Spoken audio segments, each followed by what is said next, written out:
Yo, what's going on, guys? It's the first Mike in the Middle wrestling podcast. I'm just going to kick straight into it. You know, we're happy to be here. It's me, it's your rated R J Stars Johnny, here with Connor.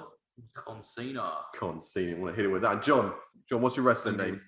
I don't know. I don't have one. You'd be the Scottish Warrior. Yeah, sure. There's B-Tech Drew McIntyre that looks like Sheamus,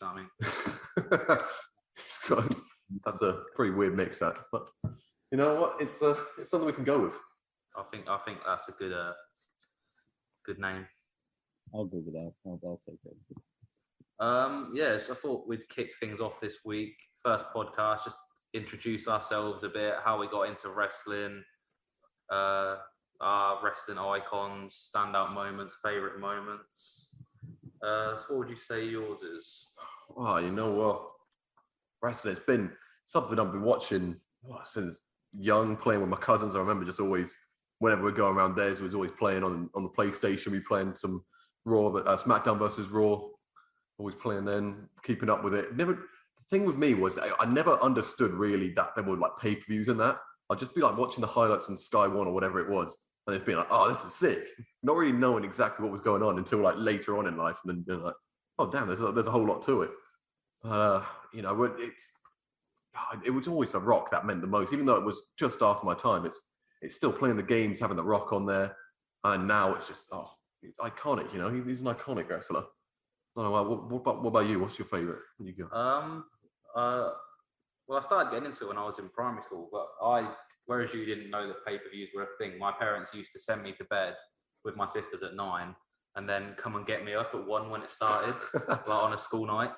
And then I'd sit there till like 4 a.m, like just watching popcorn, eating popcorn, watching The Undertaker destroy someone at WrestleMania. That's just always. Yeah, something that just stuck with me when I was young. Obviously, like most people, I thought it was real, so I got very heavily involved in it. Because, like, for example, when like Great Khali like crushing skulls and stuff, I thought they were actually like being put in the hospital and stuff. So, yeah, it's just got out of it when I got a bit older, and then recently got back into it.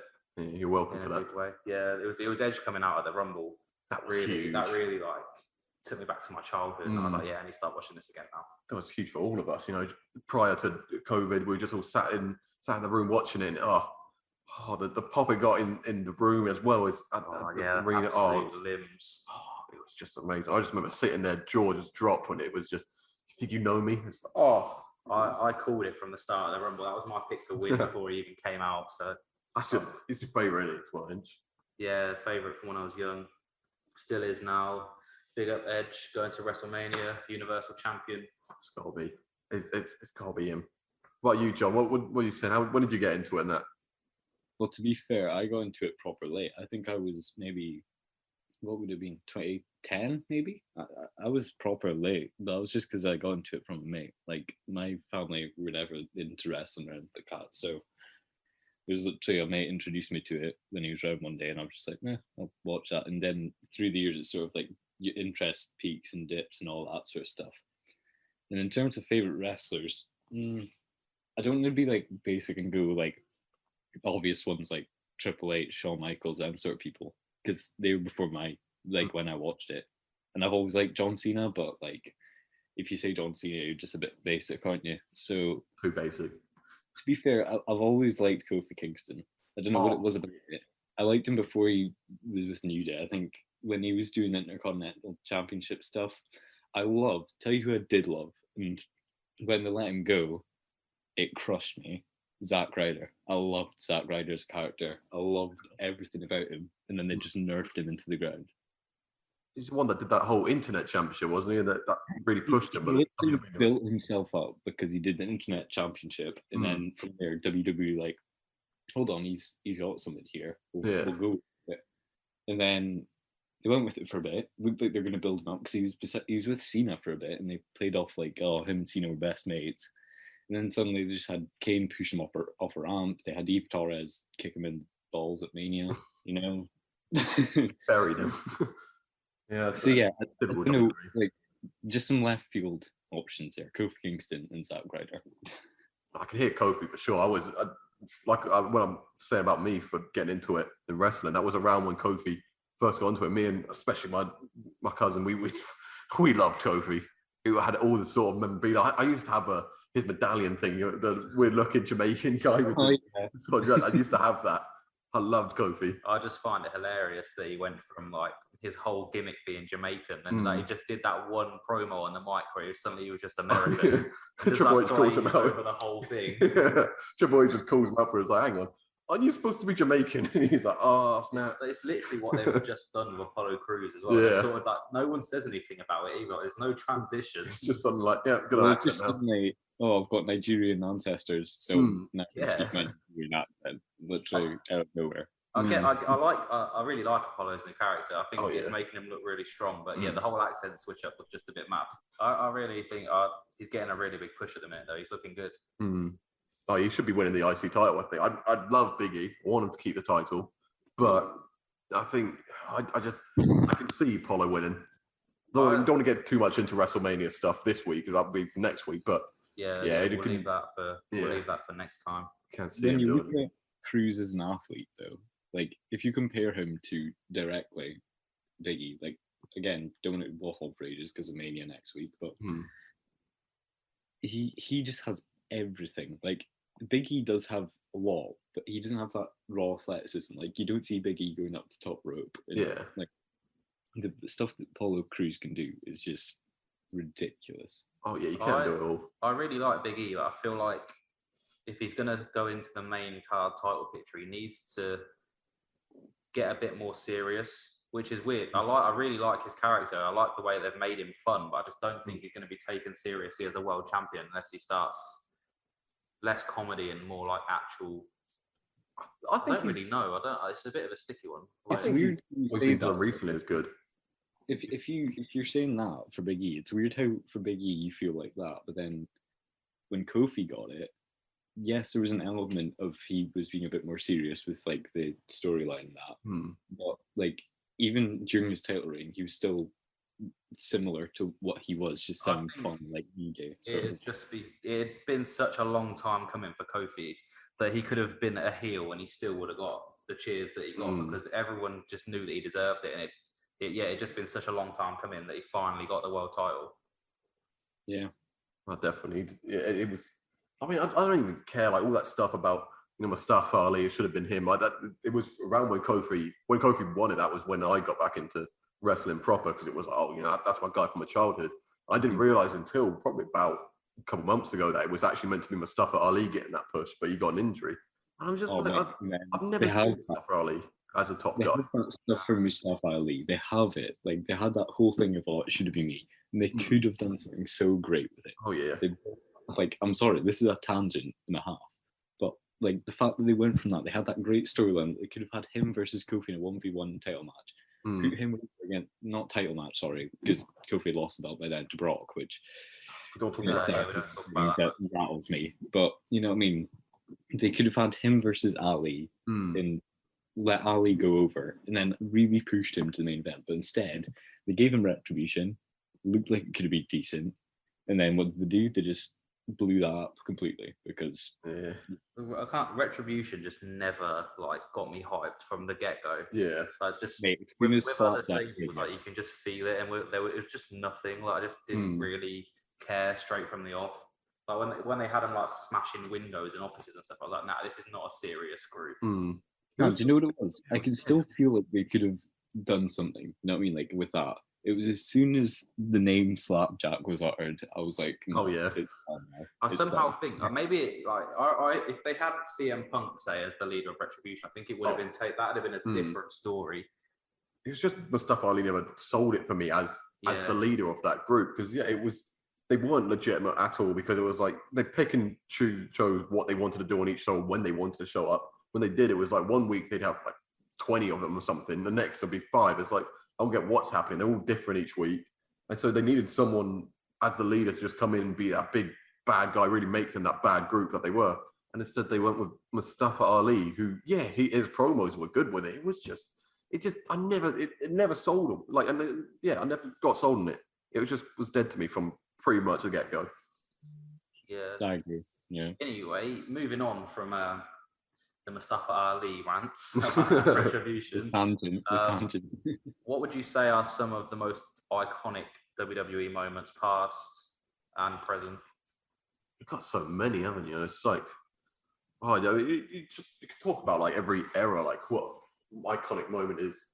I think. Well, it's weird because if you say iconic moment, the one that comes to my mind straight away is, I don't know why, but the one that comes to my mind is Mankind going through Hell in a Cell. Oh yeah, side of it in the same match. Was it the same? It was the same match, wasn't it? He gets pushed off the side. The first one was planned. The second one was not meant to happen. I don't think. He gets pushed off the side onto the announce table, thrown through it, which wasn't planned, and then the thumbtack spot as well.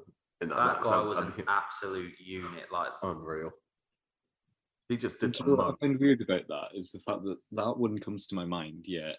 Like realistically, stuff before maybe 2007, let's say, or they have an interest in, but for some reason that's the one that came to mind. Yeah, it's just like going back and watching it any time, like even though you know it's happening, I've seen it multiple times. It's still just seeing it all, like seeing Undertaker. You know it because he's spoken on the last ride, like when he throws him through and he goes through the top of the cage. You can see him like, oh shit, was that meant to? Like, is he dead? Yeah, he's thinking he's dead. He thought he was dead. Yeah, it's crazy. Because didn't he go through the ring as well? But it wasn't meant to happen. So I think he actually went. I think he left goes like a crater in the ring, didn't he? And that wasn't meant to happen. So he actually went through the ring. Oh, that was just a mental match, and that just defined what Hell in a Cell was. I mean, that started changing it. They were like, oh, but we can, like, if we start doing it, they know about it, then we can start throwing them through the cage. It would just, it was. Even when Shane did it a few years back, didn't he, onto the table? That was a bit mad. He's done that 2 or 3 times as well, hasn't he? He did against Kevin Owens. He's done it. I think he just likes like the Undertaker didn't want to do that either. He said to Shane, "Don't do it. You're going to hurt yourself." It's just because he's not really. He needed something to make himself a legitimate wrestler to put him on the roster, other than because I'm the son of the guy who owns the whole company. I can just do what I want. He needed to do something that was like, well, then he'd give me an actual reason to be put in these spots. I do think he did well, but I think like, especially like he's got a match at the next WrestleMania. I think he needs to just like. Oh God! Like, he's had his time. Just let new talent come. Like that could have been a new upcoming talent in a match with Braun Strowman at WrestleMania, but instead we've got Shane with another. Oh, don't mention that Shane Braun Strowman. It's such a. I don't want to get too much into WrestleMania, but I have no interest in that match. We'll talk a bit about Raw and that and some of those bits. The whole Braun's just a big stupid idiot. Storyline as well. It's just not good. I don't get how they can take Braun, who 6 months ago was a world champion, to now being covered in green slime by Shane McMahon. It's so weird. How WWE book things sometimes it is questionable. But I mean, for me, if we're talking about iconic moments, though, I always talk about it. It was one of the ones that I just remember from watching it when Triple H storms into Randy Orton's house and just wrecks everything. That was a bit of a mental storyline. Because I was younger then. I was about, I would have been around about 10, 11, 12 years old. Thinking, to me, it's still wrestling. Like, I don't think I thought it was real. I knew that it was all, it's entertainment and that. But at the same time, it's entertainment. It was like, oh, snap, this is happening. I just remember seeing him just wrecking his whole house and just beating him up. Oh, it was. So the whole storyline was brilliant. Yeah, that's pretty good. Lines between any storyline that's got Randy is always pretty good. He's very good at like selling a storyline. He's probably one of the best at that. He's a very good heel. He's just the best all Triple time. H was probably the heel as well. There, like storming into a man's house and beating him up. He was the heel for that night. It was the whole thing was just about Randy and Legacy kind of against the McMahons, because it was literally the week before, week after was when he handcuffed Triple H to the ring and then kissed DDT Stephanie and then kissed her in front of him. So Randy was wilding out back in the day. Oh yeah, you say back in the day. That was insane. You're saying back in the day though, like it's not just back in the day because he RKO'd Stephanie then. Yeah. He's RKO'd Nia Jax as well. He's RKO'd Alexa. He set a man on fire 2 months ago. I mean, murder in a ring. I'd say he's more crazy now than he's ever been, setting people on fire. I remember that night he punted John Cena's dad in the head. It was just like 8-year-old me sitting there like, he can't get away with this. Like, somebody needs to call the police. That was like that was my peak Randy Orton. I actually despised him. But he's so good at selling the stuff like that, the storylines. I had to love him. You had to love him because he was just so bad. Probably the best. One of the best heels of all time. I think him and Edge, possibly.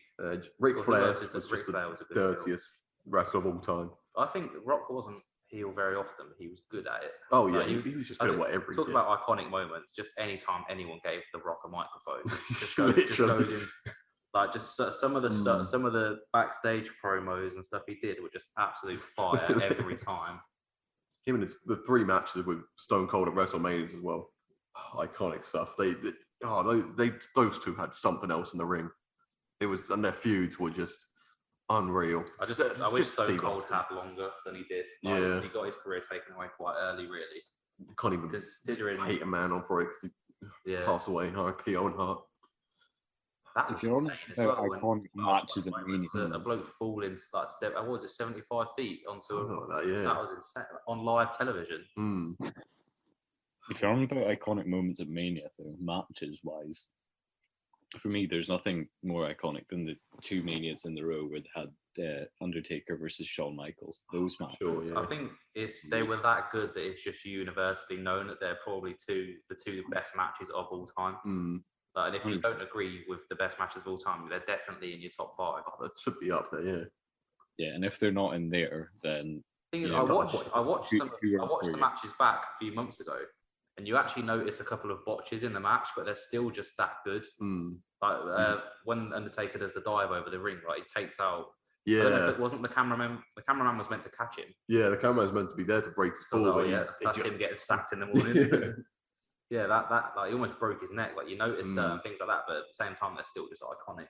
It's just a storytelling as well for it, like especially the second one where it's it's streak versus career. Yeah, it was just so much to it. They don't talk about the streak either. I don't want to talk Brock Lesnar breaking the streak. That never should have happened. Yeah, I'm not talk about iconic moments for all the wrong reasons. Yeah, I disagree. I think it should have happened, but I think it should have happened in better circumstances.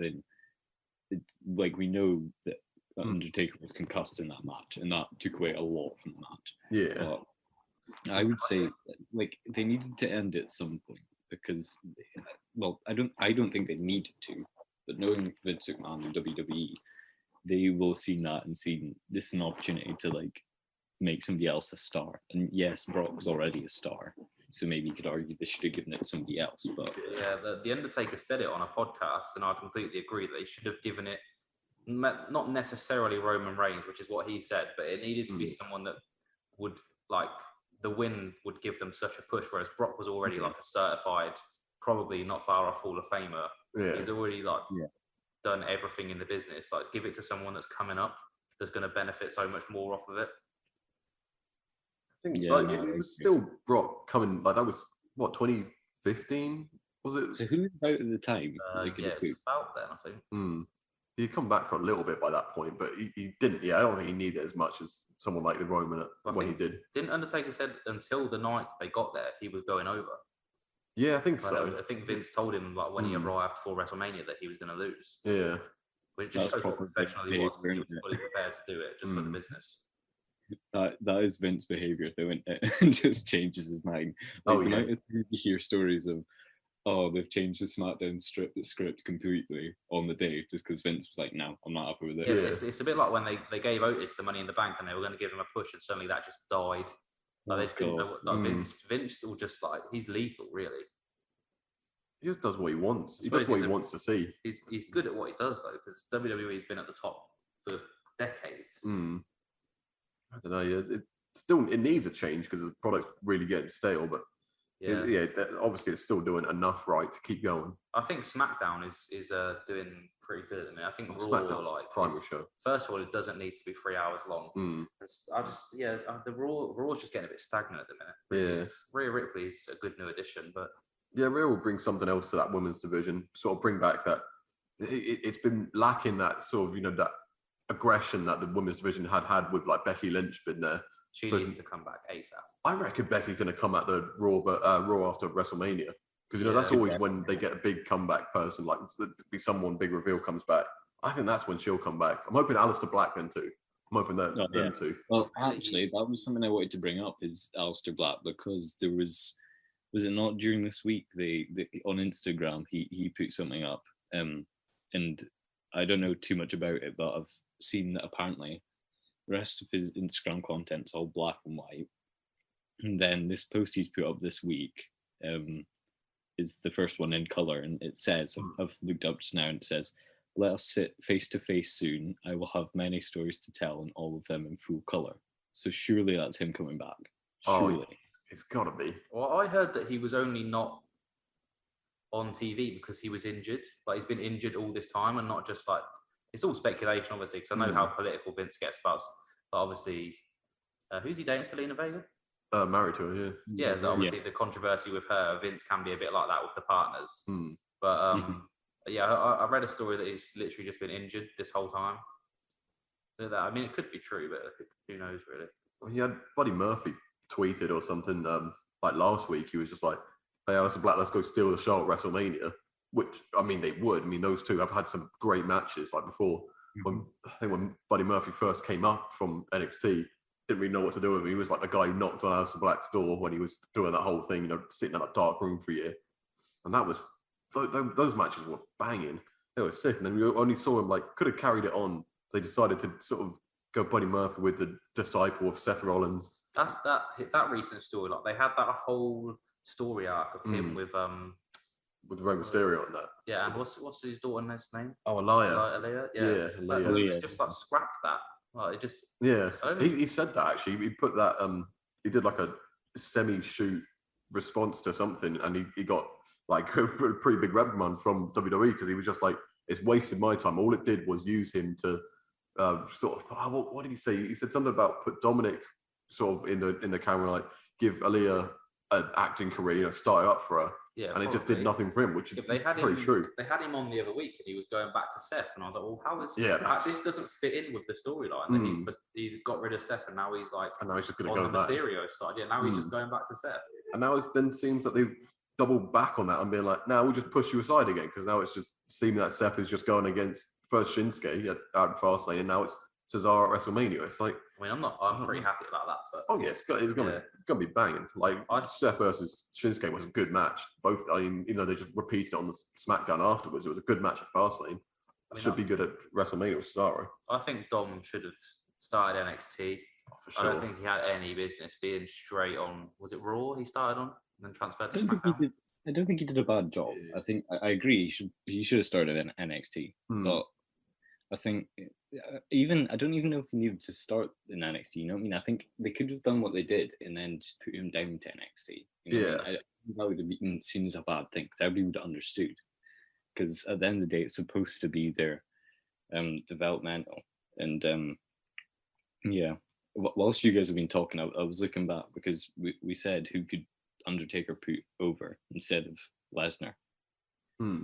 So I've looked at what the roster was back then, and I'm looking at it, I'm thinking, I don't know if there's really many people he actually could have put over, like, coming up.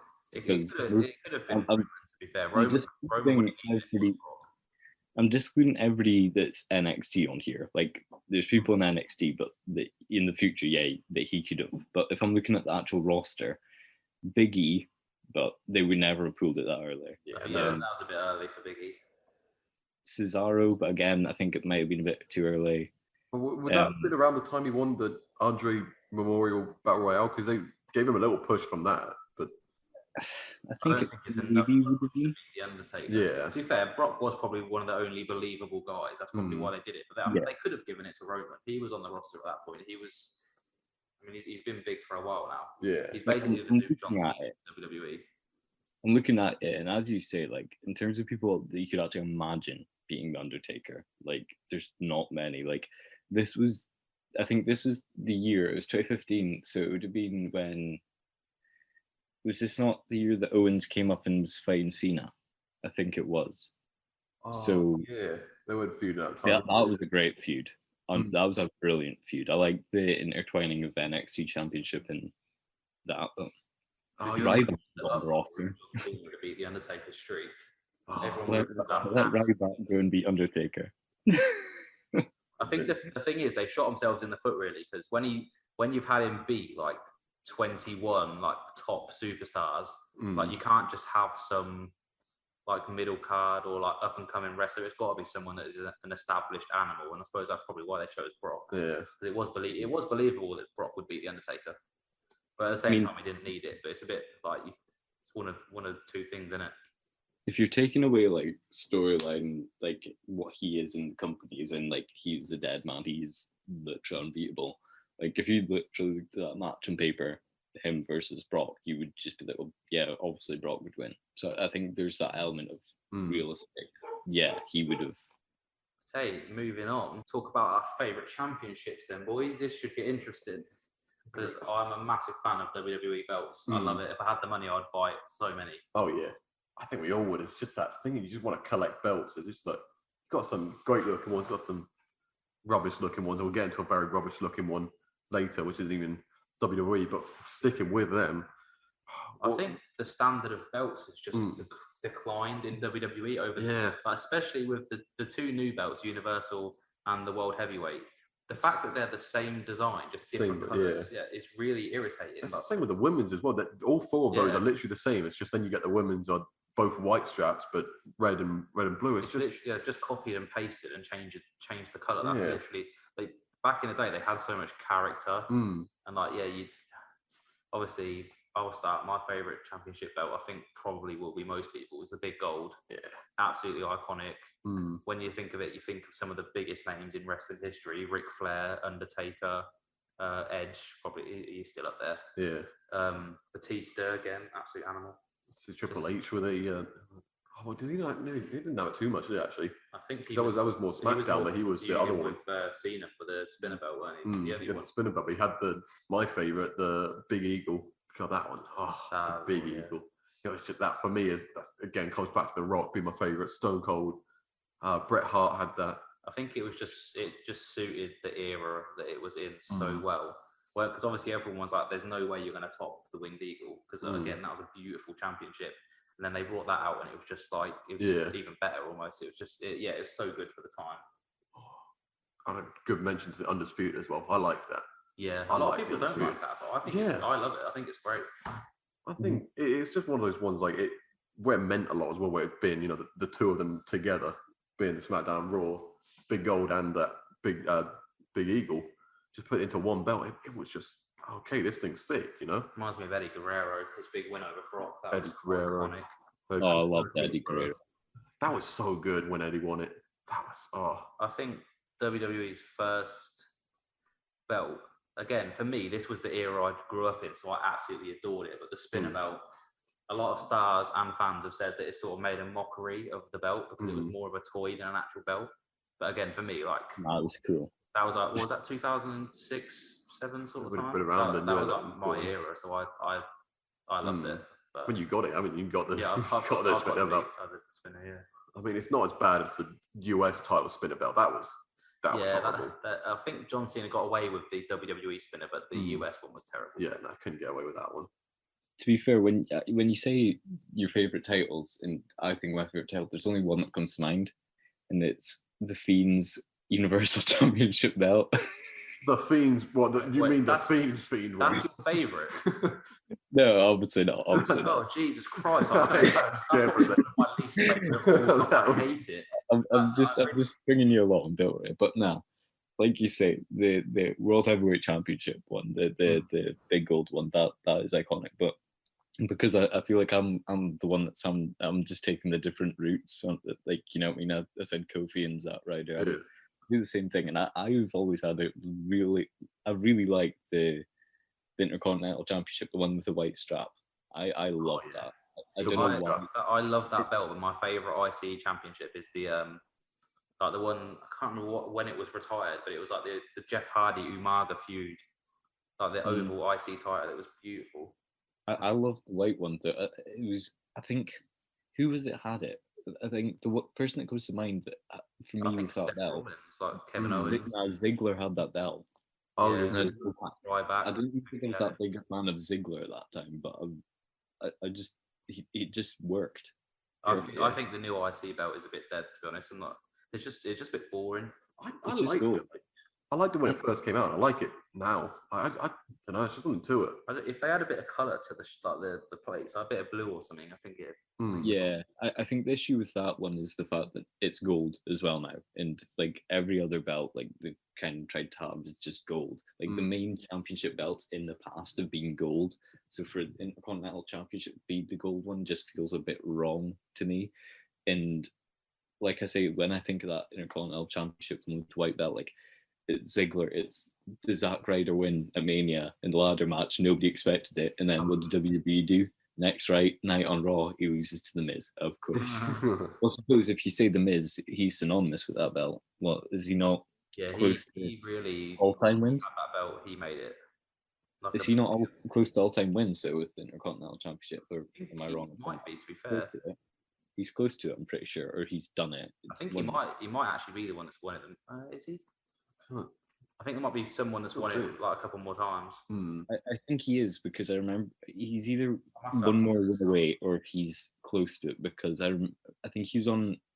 It was when it was an anniversary for the Intercontinental Championship, and it was him, Randy Orton, and Christian all sat down talking about the Intercontinental Championship. So Chris Jericho's got it the most, so that's why it was coming to mind. I was right, obviously.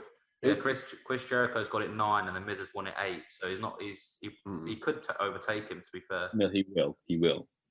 I think that because he's been with the company that long. I think Vince really likes him, so he'll do that to make him. He's just been someone that's put his all into the business for so many years as well, and I think Vince likes them sort of guys because you don't get very many of them these days. Yeah, because he's not necessarily the best wrestler. He's not. Well, I say not necessarily. He isn't. Like if you compared him to, let's say, Apollo Crews in terms of what they can do in the ring, Apollo's miles away. But like he's quite consistent. His mic skills are top tier. Oh, definitely. Yeah, he's a very good heel. His character work as well. Like he can really play that heel character very well. Get you in hating him. Really not happy with his WrestleMania match either, but we'll leave that to next week. Bad Bunny. That's another one that's really really bad. Just, you know, I had that in my notes. The bit on Raw this week. I don't know if you guys seen it, but the music spun his jaw. The music video initially of I don't know what it. Yeah.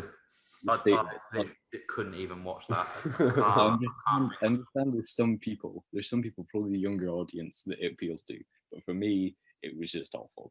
I get why they're bringing Bad Bunny in, because he's got a big audience, but at the same time, he's not a wrestler. He's just a fan. Like you can't.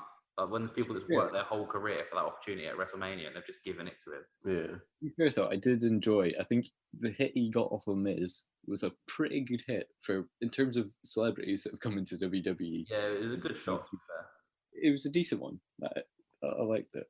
He's doing all right in it. Like he doesn't look like the worst guy that's come in and done something. I mean, what's it? Oh, I can't remember his name. There was that one guy who came in who he genuinely was only doing it because he had a movie coming out, and Vince was like, "Oh, we'll do promotion for both." He was just laughing at everything because he was just didn't buy into it. I remember when Steve-O was on there. Was it Steve-O you're on about? No, this was someone else. This was a different actor. No, this was back like around 2000 time. Steve-O was laughing, wasn't he? And Umaga just absolutely destroyed him because no one told Steve-O that you had to play dead after you get hit with a finisher. So we just kept getting back up. That was funny. One belt I think they have done right recently is the United States Championship. I really like the new one. I do like that, yeah. It does have something to it. I didn't like it at first when they first brought it, but then it's Hurt Business. I love the Hurt Business, so I was like, all right, I'm cool with it. When it's on Riddle. Sore subject that. Hurt Business. Again, I will talk about that match next week, but I've got some things for that. Riddle and Hurt Business breaking up. That's just, I didn't want it. You could tell it was happening. And I don't know. It just doesn't make sense to me. It doesn't really make a whole lot of sense. They could have still kept them there. Like, especially at the moment where they're making Bobby out to be like this scared guy, like he's scared of Drew McIntyre. This whole time, for a whole year, he's just been looking dominant and just beating up everyone, killing everyone, basically. And now it's 2 weeks off from WrestleMania. He's like, I want you guys in the locker room to go beat up Drew for me. Yeah, maybe they built him up too strong to then take the L at Mania, and they want him to take the L, so maybe they're trying to like build him down a bit. That's the thing. Why does he have to take the L? Well, He's 'cause doing so well. They're going to try and give Drew his moment that he didn't get next year. Yeah, You heard it here first. That's exactly what's going to happen. Drew's going to win. It's Drew. I hate that because they're trying to manufacture it. It's like I was saying. I think I said it at Fastlane or what's pay per view before it, whichever one it was before then. For me, Drew's stuff just started getting stale because it was just the same thing every time. Just like you literally saw with the Sheamus fight, you get they both get some good offense in. He gets beat up a lot. He beats up a lot, and then just at the end, it will be they get back in the ring. He gets hit around a bit, and then he just reverses one thing, hits one claymore after he's been hit with 5, 10 fucking bad word. Oh well, loads of finishes, and then it's just he wins it after he's won. Yeah, I got tired of that in the Randy feud. To be honest, it's been going on far too long now. Right, so getting on to the part that we spoke about briefly earlier, the New Japan World Title, which is coming off the back of them uniting the Intercontinental and the World Championship for New Japan. I got to get it up as well. This is something that we told you to hold on to this, John. And now, like, you search up right now, check out this new belt. You haven't seen it yet. Again, just a bit of background. The New Japan World Title was probably one of the best looking belts I've ever seen. The IC belt was absolutely beautiful as well, and this new belt is just not good. It is not at all. They've got rid of 2 unbelievable belts and brought this. I don't want to call it disgusting, but it's not far off, really, in my opinion. It's just. I mean, it's not the worst I've ever seen, but it's not anywhere near the caliber that the 2 they've retired for it. Like a lot of the belts I mean, you can see a couple of them here in this picture we're looking at. It looks a bit like a kid's toy, really. Yeah. It's got a bit of like the old Divas belt feel to it. It's just like the Jeff Hardy belt from TNA. Oh yeah, which was a terrible, awful belt. Right. So what's it called? This belt? It's the New Japan World Title belt. Yeah, type in NGPW new belt and then go on images, and it'll be like the first one that comes up. I bet John likes it now after all this. I bet that's not too bad. We're like, yeah, this was good, man. I'd love to just annoy you, dude. I mean, look at the United States one as well. Like that's so nice. Doesn't John Moxley still have that? Yeah, John Moxley's got that one. He recently fought that actually defended it, I think, on Wrestle Kingdom or something, and he defended it. It's just like what's his name, Kenny Omega. While he's AEW champion right now, he's also got one of the top belts in the Mexican scene. Isn't he fighting for the Impact World Title as well at some point? They're doing a title match, aren't they? I think so, something like that. They'll probably win that as well. Impact's just done actually. I think they've also unified 2 belts. I can't lie, I really like the Impact Tag Team Championship belts. I've got to check these out. I don't know enough about Impact. I like the World Title belts. I think it looks quite nice. That's the Tag Team title belts. I think they're quite. That's pretty nice. I found the Japan World Title belt, right? You got it. And I'll be honest, I was expecting a lot worse from the way you were hyping it up. I absolutely hate it. I don't think it's awful. I think it looks a bit like the old Divas Championship in a way. I think it looks like a kid's toy though. It doesn't look like a world title. It's difficult when you don't see it on. You know what I mean? If you see it on Wrestler, it probably makes it look a bit better. But it's not the worst I've seen. Like, it's definitely above belts like the 24/7 belt, the Fiend. Oh yeah, that doesn't count as a belt anymore. Have you seen it compared to the titles that they retired for it though? Yeah, they retired 2 lovely titles for one if you want to call it bog standard. I don't like it. Because like it's what you're saying there. There was 2 great looking belts. Like New Japan never did a bad belt for me. I like seeing what they had in the past. They just had some good stuff, and then they pulled this out, and it's like no. So the only solace in that is that they still got to then go make another Intercontinental belt. So wait to see if they can do something right with that. Now I've had a look at the 2 belts. I've had a look at the 2 belts that they retired for it, and once I've seen them, I can see what you mean because they've just totally changed the shape of the centerpiece. Yeah. And I think it's the one because I'm looking at it's a Bushi's got them on, and I think it's the one over his left shoulder, the one with the white strapping. That is paying. I like that a lot. Yeah, I think that's the Intercontinental one. That one, that is a very nice belt. Like that's yeah. It's the strap. Both of them.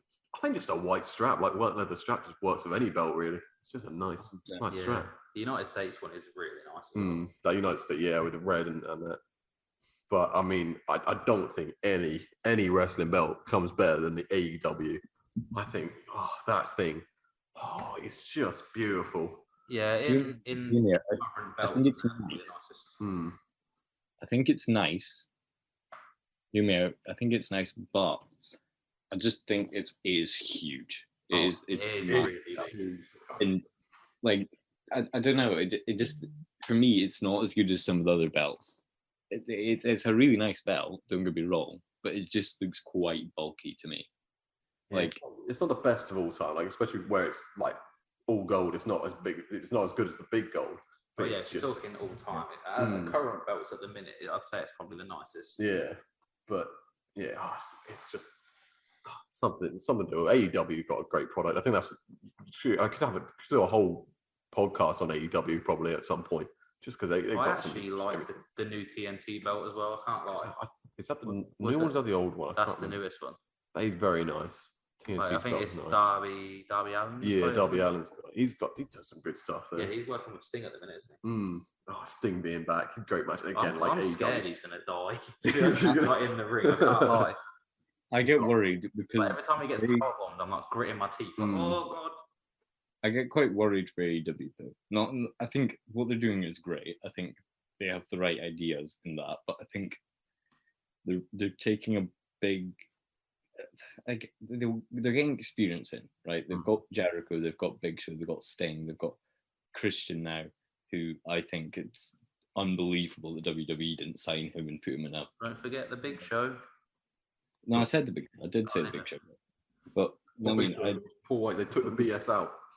They're taking all these guys and. That should definitely be his tagline. It was. He came out with the first thing with a shirt. It was like, "Get the BS out." It was like, "Oh, okay." I'm just hoping that they don't put these guys in matches and leave the people who are newer guys. I don't want them to take spots. You know what I mean? Like, Sting is still good, but he's not as good as some of the other people they could put in those matches. Yeah, they're doing it purely because it's Sting. I mean, I remember when he came out, it was like, "Oh my god, it's Sting!" There was no news about it. It was just something he's there. They're the best ones when like who was it? When AJ came out of the the Rumble, 2019 Rumble, was it? Yeah, like 2016, I think, wasn't it? Oh, was it? It was the one where Roman was having to defend his belt, wasn't it? The what? Sorry. It was the one where Roman was having to defend his belt, wasn't it? And Triple H won it. Yeah. That was I think around 2016, around that time, 15, 16 or something. Yeah. That was just because I still remember that camera. It was just watched it last night, didn't we, or something? It was the camera just focusing on Roman as his music comes in, goes like 3, 2, 1, comes out with that music. That still got the same intro. And it's just Roman just looking like confused, and the crowd no reaction. And he just said, "I am phenomenal," and then it's like, "Oh snap!" I do think that's what of Roman just squinting his eyes at it, like, what is happening? Like, it is a very good, like, it in terms of, like, I know we're not getting to Rumble like properly, but in terms of Rumble like entrances, I think that's one of the best. But obviously the best is that Edge one. But yeah, for sure. We don't need to go into that because we all know how good that was. That was unreal. And then how they had him win it from 1 this year as well. That was good. That is an unreal push. That winning a Rumble from 1. He was so gassed when that happened.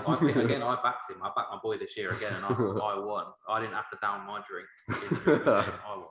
Well, anyway, though, this has been, I think we've been going on for quite a while. We started, I don't know how long it's been, but I think this is a good chat about, it's a good starting point actually for the podcast. We want to make this. It is literally just scratching surface because we could probably talk about this all night, to be honest. Oh, yeah. I know, like waffling about different things. Like I said, I could waffle on about AEW for ages, could go on about all sorts. It's wrestling. It's not just WWE. It's entertainment. There's so much to it. You can just go on about anything. But we'll leave it with this one for today because it's just we'll keep on going forever. Next week though, we're gonna have that WrestleMania one. Give it a listen. We'll be talking all things WrestleMania and the build-up storylines of all the different matches. It'd be good. Just talk. We'll give a sort of previews and what we think is going to happen. I think we'll do our predictions for that, and we should carry that on actually with we do our predictions for it on there, and then have it. We can't then double back on it when we're doing when we're watching along. Yeah, that's how we do the rest of that. We do the drinking game, so we can't just probably change our opinions. Between the three of us, we'll see how good our knowledge of WWE is, how many matches we predict the right outcome of. See what we could do. See if we know what we're talking about in a minute. Yeah. That's a question. Do we include NXT Stand and Deliver? Oh, see, that's going to be good as well. Stand and Deliver. Might have to Thursday to Sunday. Thursday to Sunday. I can't remember what day Stand and Deliver is. I thought they said it was the day before WrestleMania night one. I can't remember. Stand and Deliver's 2 nights as well, isn't it? So is it? Yeah, Thursday Stand and Deliver's good. Oh, the wrestling overload. It's going to be something. Now we're going to wrap it up here, but just because we're talking about Stand and Deliver, I just wanted to mention the one thing from NXT the other night. I don't know if you guys have seen it, but they basically at the end of NXT, it was generally a good show, as NXT is always, but at the end they had what I thought was a really interesting match. So essentially what it was is they had a battle royal, so it was about 12 people, I think it was. And then they would obviously have to toss each other over the top rope. Then it would get down to 6. As soon as it hit 6 people, those 6 have qualified for night 1 as Stand and Deliver. So what happens at that point is, in the order they get eliminated, that's how they come out for a gauntlet match on night 1. So in terms of what happened, it was I don't mind. I think you guys are okay if I ruin it. Yeah. Yeah, no, go for it. So it went Leon Ruff, so he will come out first in Gauntlet, then Swerve Scott, then Bronson Reed, then Cameron Grimes. Oh, to the moon! God, love Cameron Grimes. To the moon. Then they got Dexter Lumis, and the thing with Dexter Lumis was, see this match, the whole Battle Royal bit, he was just good in a corner still, just not doing anything. I don't like the guy that much. Like his character, I'm not that huge a fan of it. I think it's a bit weird, and as soon as he goes up to the main roster, they'll either change him or... Anyway, he was just stood in the corner of the ring this whole time, and then eventually got involved. So it was him and LA Knight, who I can't remember his name on the Indies, but obviously recently to NXT, he was... Yeah. So it went Loomis and then LA Knight. So LA Knight's last out in the gauntlet, and then the winner of that gauntlet match on night 1, I believe it's the winner on night 1, goes to night 2 to face Gargano for the North American Championship. Yeah. That would be interesting. I think it was quite cool the way they stringed it along. You know what I mean? Yeah. Even this match, the Battle Royal had like a defining bit. It's like the Altered Rumble match, really. I mean, I can see. I'm on the opposite spectrum with Dexter Lumis. I love him. I love Dexter Lumis. I love all his character. I think he's sick. Like that match he had against Cameron Grimes a couple pay-per-views ago, that the blindfolded match where they had the sack over, and he was just, as if like he could see. It was just funny to me. I love him as a character. I don't know. Like I say, I just feel like he will eventually go to main roster, and it will either hit or it won't. And I just don't think it will. I think people will maybe like it for a bit, and then he'll fall away, and then they'll have to change him up. Yeah, I think it could be, because I don't really know how, like, if he's face or heel. That's the thing. But I feel like he could end up, if he was to go main roster, that's a huge if they were to get it right. But he could end up being, I could see him as a heel and being such a good heel, like sort of like a manipulator, sort of creepy, sort of just something. I don't know, something eerie about him, and it could just end up being so good, because then when he actually wrestles, he's just powerful. I could imagine it being like a Frankenstein's monster sort of scenario. Like they pair him with somebody, like somebody to come out to the ring with him, and because he doesn't say much anyway, so it could be a Frankenstein monster sort of thing. I could imagine Vince doing that, and I think it might ruin him a bit. But yeah, I don't know. It's talking about going up to main roster ruins most of them, just because Vince doesn't know what to do with them. Andrade recently. Something to get right. Andrade recently got. Oh god, yeah. Andrade being released. I like Andrade. I hope he pops up somewhere and does some good stuff straight away. Do you know he was offered an NXT return before he left? Yeah, I was hearing about that. Yeah, and I've heard today. I heard I'm today really that surprised he got apparently, treated the way he did, considering his wife is probably one of Vince's biggest stars. Hmm. Yeah. I thought she might have some input in that, but it's She's weird. been having a whole because- thing as well recently, hasn't she? All of that WrestleMania stuff. that stuff with Ric Flair as well, that Oh God, yeah. that was so stupid. Just from lazy. I don't want to start talking about that. Yeah, again, that could be for another podcast. I heard today that apparently Andrade he's now, after all this, after him leaving and everything like that, and NXT, he's open to WWE return, which to me makes no sense. Hmm. Unless it's further down the line, unless that's what was meaning, because I haven't looked into it too much. I've just seen some headlines saying that. Unless it's like down the line he's talking about, which would make sense. But if it's recent, because the way it was phrased was almost like it would be recent, like he would soon return. It'd be a bit weird. Yeah, I don't know. When it's Vince, it's all too weird. Can't ever think what he's thinking. It's I think I've said it earlier. I'll say it again. Vince just does what he wants to see with WWE, and if it makes him money, it's it doesn't literally care. treated like his personal like toy box. So it's like not. It's pretty mad how he runs it, but again, he is. And you know, we slander him a lot for it, but at the same time, fair play to the guy. He built the company really, and he can do what he wants. Oh yeah, fair enough to him. Yeah, when he took it over from it was from his dad, wasn't it? You know, his dad kind of just took it. His dad took it from like what it was like a circus thing, and then he made it into what it is now, which is a global entertainment business that just dominates the wrestling entertainment. And it's, fair enough to him. If he wants to do what he wants to see, then do what he wants to see. And at some point, he'll hand over the reins, and it will probably get resurgence then because he'll be someone who knows what's best for business and knows what fans want. That's great. We'll get there eventually. Triple H, please. It's got to be Triple H. It will be. Right, boys, should we wrap it up there? Yeah, that should be. That's been a good chat. This will be a nice long one. Nice long, probably about an hour long. Nice long one to start off with, eh? Oh, that sounds. Just bear with us, sit through it. I promise you won't regret it. But yeah, we'll get another one next week. Get a WrestleMania one.